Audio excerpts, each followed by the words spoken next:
जपले तरी त्यांनी शिकवले, किती भोगले किती सोसले तरी त्यांनी शिकवले. स्त्री शिक्षणाचे धडे पुढे त्यांच्या लेकींनी गिरवले. सावित्रीचा घेऊन वसा गाठली यशाची शिखरे. सावित्रीचा घेऊन वसा गाठली यशाची शिखरे. तोडून परंपरेचा पिंजरा मुक्त झाली पाखरे. सुप्रभात सर्वांना. फक्त आणि फक्त स्त्री शिक्षणासाठी जगणाऱ्या या सावित्रीबाईंना माझा मानाचा मुजरा. माझे नाव ओवी ज्ञानेश्वर बाबर. मी इयत्ता 4थीची विद्यार्थिनी. माझ्या शाळेचे नाव D G. Walse Patil new English school. मी इयत्ता 4थीची विद्यार्थिनी. माझ्या विषयाचे नाव आभाळ एवढी माया क्रांतीज्योती सावित्रीबाई फुले. सावित्रीबाई फुले यांची यशोगाथा सांगणं म्हणजे मुळात त्यांना समजून घेतलं पाहिजे. त्यांचा जन्म झाला, त्या शिकल्या, त्यांनी शिकवलं.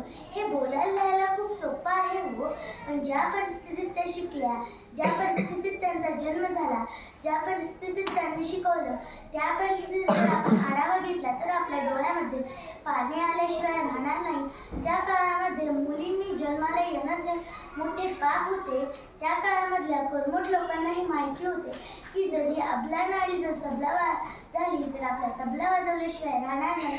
अशा अंधकारमय वातावरणामध्ये एका वाघिणीचा जन्म झाला. त्या वाघिणीचं नाव म्हणजे सावित्रीबाई फुले. सावित्रीबाई फुले हे नाव जरी ऐकलं तरी आपल्या डोळ्यासमोर एक सुंदर असे प्रतिबिंब उभे राहते. सावित्रीबाई फुले यांचा जन्म 3 जानेवारी 1831 रोजी सातारा जिल्ह्यात नायगाव येथे झाला. त्यांचा जन्मदिवस संपूर्ण महाराष्ट्रामध्ये बालिका दिवस म्हणून साजरा केला जातो. अवघ्या 9व्या वर्षी त्यांचा विवाह ज्योतिबा फुले यांच्याशी झाला. ज्योतिबा फुलेंनी सावित्रीबाईंना पटवून दिले की ज्ञान ही प्रचंड शक्ती आहे. पुढे सावित्रीबाई खूप शिकल्या. ज्योतिबा फुले व सावित्रीबाईंनी मुली शिकवण्याचा ध्यास घेतला. 1848 साली त्यांनी पुण्यामधील भिडेवाड्यामध्ये मुलींची पहिली शाळा सुरू केली. असेच प्रयत्न करता त्यांनी मुलींच्या 18 शाळा सुरू केल्या. सावित्रीबाई फुले या मुलींच्या पहिल्या शिक्षिका व पहिल्या मुख्याध्यापिका झाल्या. त्या काळामध्ये मुलींना व स्त्रियांना शिक्षणाचा अधिकार नव्हता. त्यांच्यासाठी शिक्षण म्हणजे मोठे घोर पाप मानले जायचे.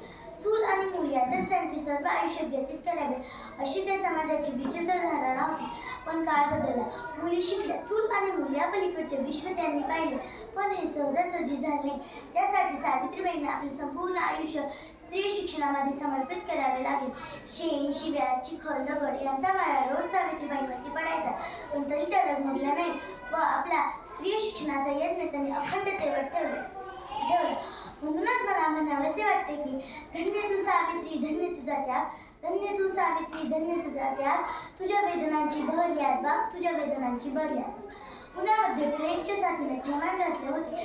त्यामुळे कोणीच पुढाकार घेत नव्हते. त्यावेळी सावित्रीबाईंनी येऊन पुढाकार घेऊन घरोघरी जाऊन त्या रोग्यांना स्वच्छतेची व औषधोपचारांची जाणीव करून द्यायची. त्यांना याची जाणीव होती की कधी ना कधी भविष्यामध्ये आपल्यालाही प्लेगची लागण होऊ शकते. पण तरी त्यांनी त्यांचे कार्य अविरतपणे चालू ठेवले. अखेर त्यांना प्लेगची लागण झाली व 10 मार्च 1897 रोजी त्यांची प्राण जन्मावले.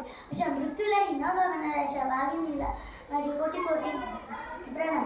सावित्रीबाईंनी जे बीज रोवले होते त्या बीजाचा आज मोठा वटवृक्ष झालेला आहे. कारण मुली आज प्रत्येक क्षेत्रामध्ये प्रगतीच्या पथावरती उभ्या आहेत. सावित्रीबाई व ज्योतिबा फुले यांच्या कार्याला व यांच्या त्यागाला माझे कोटी कोटी नमन. शेवटी मी असेच म्हणेन की शब्दांनाही कोडे पडतील अशी काही माणसं असतात. शब्दांनाही कोडे पडतील अशी काही माणसं असतात. आपलं भाग्य जेव्हा ती माणसं आपली असतात, जेव्हा ती माणसं आपली असतात. धन्यवाद. जय हिंद, जय भारत.